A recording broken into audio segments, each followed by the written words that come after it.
Ni kenshi abantu bavuga ibyo kurangira ku isi, ababivuga bagahuza ibyanditswe n'ibigenda bigaragara ku isi. Ese inkweto umuraperi w'umunyamerika Lil Nas X yashyize hanze yabishimangira nayo indunduro y'isi. Ikaze ku gicumbi cy'ubumenyi bufite ireme.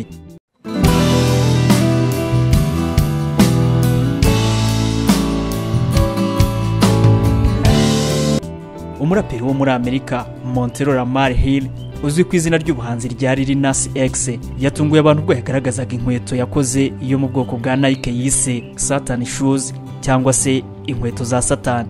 Uretse kubiza inkweto zitwa za Satani ziriho n'umubare 666 bamwe bitirira umubare wa Satani. Uyu akaba ari n'umubare w'inkweto bamaze gukora kugeza ubu.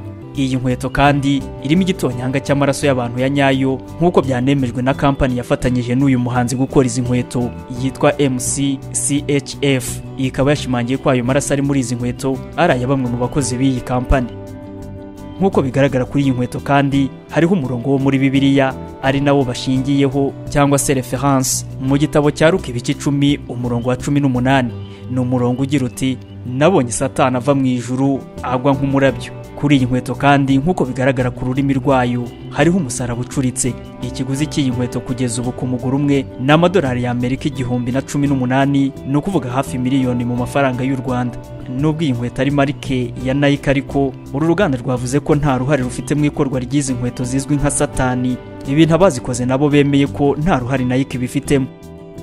Ubwo uyu muhanzi rero yashyiraga hanze iyi nkweto, abatari bake biganjemo abanyamadini babyamaganiye kure, mu gihe nyamara hari abandi benshi bagaragaje inyota yo kuzagura izi nkweto ku buryo ndetse zishobora no kuzaba nke. Aha rero ushobora kwibaza niba isi yabigeze ku ndunduro koko mu gihe abantu batangiye gukora ibikorwa bakabyitirira Satani.